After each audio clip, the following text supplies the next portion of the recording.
dear listeners. Welcome back to another spine-chilling tale. Tonight, I will be your sole guide through a story that will send shivers down your spine. Picture this: a remote, misty mountain shrouded in mystery and legend. This is my story, the story of the haunting of Rooster Mountain. It all began when I decided to take a trip to Rooster Mountain, a secluded area far from the bustling city life. This mountain, famous for its breathtaking scenery and the mysterious Rooster Temple, drew tourists from all over despite its remote location.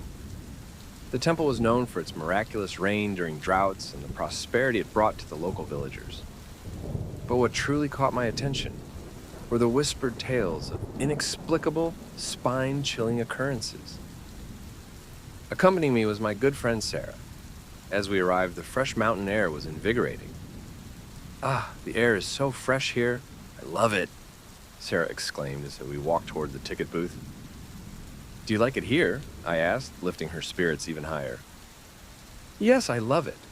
Maybe we should move here someday," she joked, laughing brightly. "I couldn't handle the wilderness lifestyle," I replied, laughing along. After buying our tickets, we joined the crowd heading towards the various attractions. We passed through landmarks like the Rooster Temple, Dawn Stone, Return Pavilion, and finally the most intriguing one of all, the Gate of Ghosts. The Rooster Temple was unlike any other temple I had seen. The statue inside was a grotesque combination of a human body with a rooster's head, its fiery red comb appearing ready to bleed at any moment. "This place is creepy. Look at that rooster," Sarah said, clinging to my arm in fear. "There's nothing to be afraid of," I teased, stepping closer to the statue with open arms. "Wait, behind you!" Sarah suddenly screamed, pointing behind me. I turned around quickly, but there was nothing there, just the statue. "It's probably just your imagination," I reassured her. However, a strange feeling of unease settled in my chest. The day passed quickly, and before we knew it, the sun was setting. We decided to watch the sunset from the mountain's peak. As we sat there, watching the sun dip below the horizon, an idea struck me. "How about we spend the night here? Let's be wild for once," I suggested.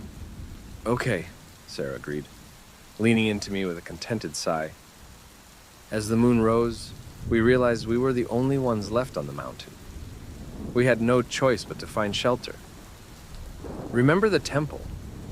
It looked like it had a room we could use," I suggested. "No, that place is haunted," Sarah whispered fearfully.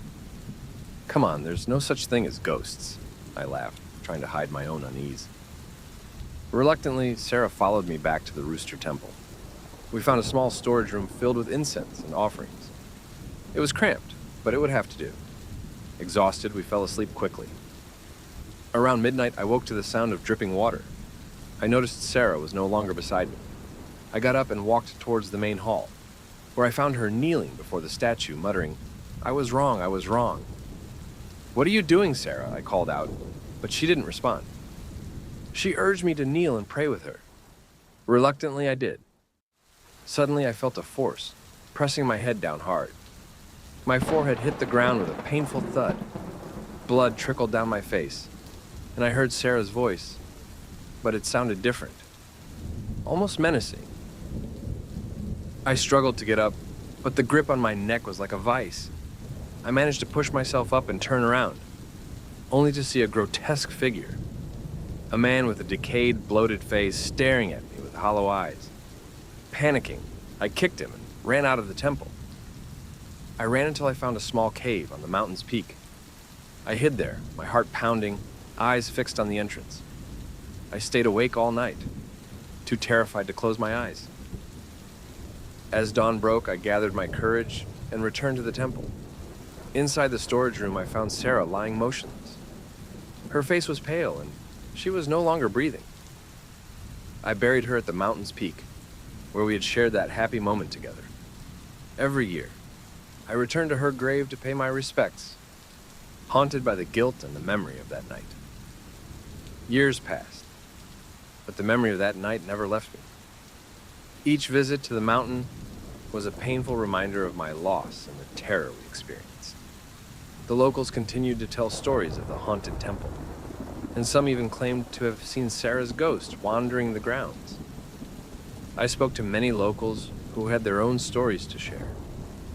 One old man, Mr. Jiang, told me of a similar encounter he had when he was young. "The spirits are restless there," he said. "They are trapped, seeking forgiveness or revenge." My research uncovered a tragic history tied to the Rooster Temple. Centuries ago, the temple was the site of a massacre. A group of villagers accused of witchcraft were brutally murdered, and their spirits were said to have cursed the land. These restless spirits, including the grotesque figure I encountered, were believed to be the victims seeking justice. The temple's eerie statue, with its human body and rooster head, was a grim reminder of their suffering, and a warning to those who dared to disturb their peace. Determined to put an end to the haunting and find closure, I decided to return to the temple one last time. Armed with knowledge, holy artifacts, and a resolve to face my fears, I set out on a cold, misty morning. As I approached the temple, a sense of dread washed over me. The air was thick with tension, and every step felt heavier than the last. I could almost hear the whispers of the spirits urging me to turn back. Inside, the temple was as dark and foreboding as I remembered. I lit a few candles and began to recite prayers, hoping to appease the restless spirits. The atmosphere grew colder and shadows danced menacingly on the walls. Memories of Sarah flooded my mind. Her laughter, her fear, and her final moments replayed in my head. I felt a presence behind me and turned to see Sarah's ghostly figure, looking sad but peaceful. Suddenly, the grotesque figure appeared again, but this time, he seemed less menacing. His hollow eyes met mine, and I felt a wave of understanding. These spirits were not evil. They were trapped in their own suffering. With newfound resolve, I performed a ritual to free the spirits. I offered prayers and burned incense, asking for their forgiveness and peace. As the ritual progressed, the temple seemed to come alive with a strange, calming energy. One by one, the spirits began to fade, their expressions softening. The grotesque figure in Sarah's ghost lingered for a moment longer, as if to say goodbye. Then, they too disappeared, leaving the temple bathed in a warm, comforting glow. As I left the temple, I felt a sense of peace I hadn't felt in years. The mountain, once a place of terror, now seemed serene and welcoming. I knew that Sarah and the others were finally at rest. Back at Sarah's grave, I knelt and placed a bouquet of flowers. "I'm sorry, Sarah, I hope you found peace," I whispered, feeling a tear roll down my cheek. The wind rustled through the trees, carrying with it a sense of closure. And so, dear listeners, that is my tale. A tale of love, loss, and the haunting of Rooster Mountain.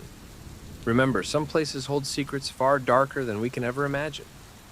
Until next time, stay safe and beware of the shadows. Good night,